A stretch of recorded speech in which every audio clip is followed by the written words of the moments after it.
I'd just like to start off by saying I love how creative they got with the title to the prequel film. First, there was a sequel to The Fast and the Furious called Fast and Furious, then a sequel to Final Destination called The Final Destination, and then in 2011, a prequel to The Thing called The Thing. Also, before I get into this discussion, I'd like to acknowledge that I fucked up in my last video. A friend of mine pointed out that the actress who played in David Cronenberg's The Fly was Gina Davis, not Gershon. So, my bad. You can tell I'm a fan of this actress whose name I can't even get right. She was awesome in Beetlejuice. And for anyone who may be wondering, no, I'm not going to be talking about the prequel in this video. Instead, I'm going to be comparing the John Carpenter classic to the film that it was remaking, The Thing from Another World. And for those of you who are unfamiliar with these movies, each movie follows a team of people working in the Arctic who are attacked by a dangerous alien being. I already predict that this is going to be one of my shorter videos of the month since these two movies have even less in common with each other than both versions of The Fly.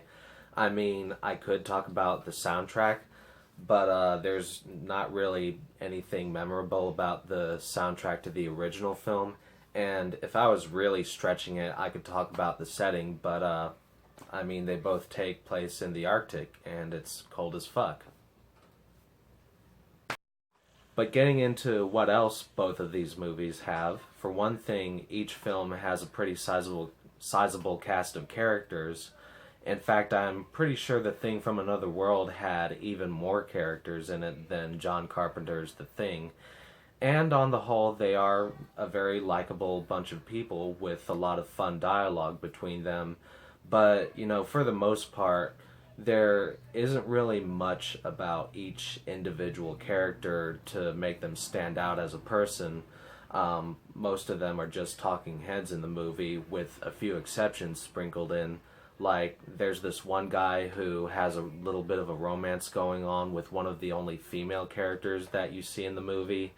And this woman that he has a thing for doesn't just stand out for the fact that she's a woman, but she's also one of the funniest characters in the movie and adds a little bit of life to the film whenever she's on screen. And then there are a couple of characters who create a little bit of conflict in the group. Like, there's this reporter who wants to tell the world about this discovery they've made of this life that came from another planet, but he's arguing against the military who are working for the government, and it's one of those classic situations where the government doesn't want the public to know about this. And then there's this older man who I believe is supposed to be a botanist. He offers a lot of exposition about the Thing in this movie and even tries to defend it, saying that there's a chance that they can communicate with it and make peace. With the remake, it's a little easier to tell each character apart.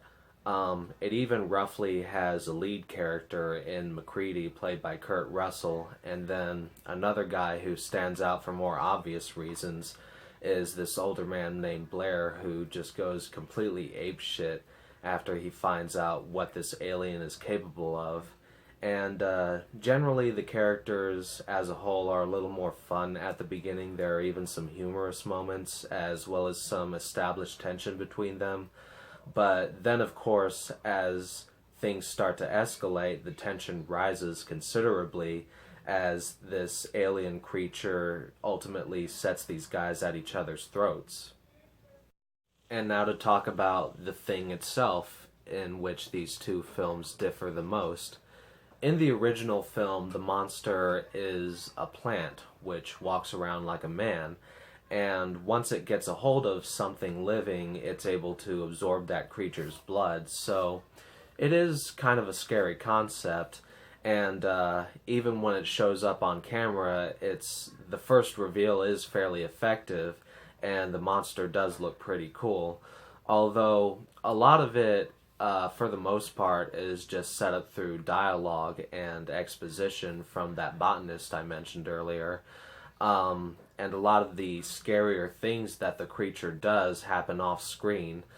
And, through this dialogue, it's mentioned that the thing is supposed to be vastly intelligent and even more evolved than man.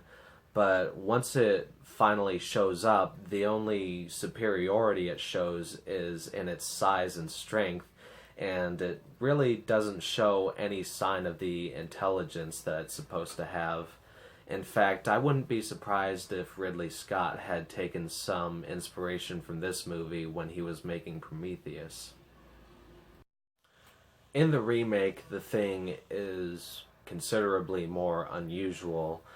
Essentially, it's able to capture living creatures and absorb them, and once it takes in their DNA, it's able to mimic that organism, take on its appearance, the way that it sounds, the way that it acts, so that in this case, as the men are searching for the thing, there's much more of an element of mystery to it, since it could very well be standing right in front of them without their knowledge.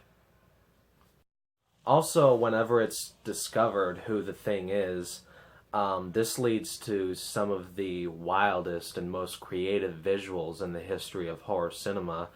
I'm not going to give anything specific away about the visuals in this film, but essentially, whenever it is discovered, in order to defend itself, each individual part of the body that it's assuming the form of becomes its own living thing and is used as a weapon. In fact, one of the best scenes in the movie is capped off by this line of dialogue from one of the characters that is just completely pitch perfect for the situation. As he is looking at this creature before him, he just utters the words, "You have got to be fucking kidding me." And not only that, but in John Carpenter's version, the thing is able to actually show signs of its supposed intelligence, and it isn't even communicated through words in this movie. There's no part where one character is like, "Ah, yes, this thing is much smarter than any human." It actually shows that it's able to think as it works to manipulate the group, and even leaves clues behind to suggest that somebody else is the thing.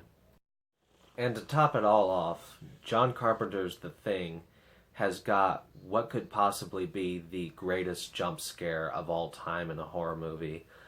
I'm not going to tell you when, where, or how it happens, but if you tell me that you didn't jump during your first viewing of The Thing, then you're dead.